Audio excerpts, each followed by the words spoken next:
శ్రీమద్ భగవద్గీత 14వ అధ్యాయము 12, 13, 14, 15 శ్లోకములు.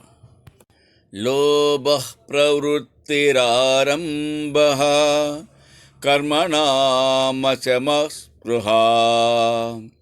రజస్యేతాని జాయంతే వివృద్ధే భరతర్షభ. రజోగుణము వృద్ధి పొందినచో లోభమును, ప్రవృత్తిశీలతయు, కార్యలంపటయు, అశాంతియు, అత్యాశయు ఏర్పడుచున్నవి. అప్రకాశో ప్రవృత్తిచ్చ ప్రమాదో మోహయేవ చ తమస్సేతాని జాయంతే వివృద్ధే కురునందన.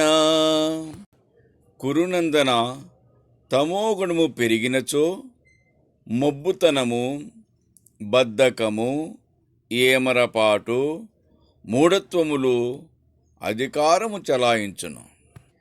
యదా సత్వే ప్రవృద్ధేతు ప్రళయం యాతి దేహభృత్ తదోత్తమ విదాన్ లోకాన్ అమలాన్ ప్రతిపద్యతే.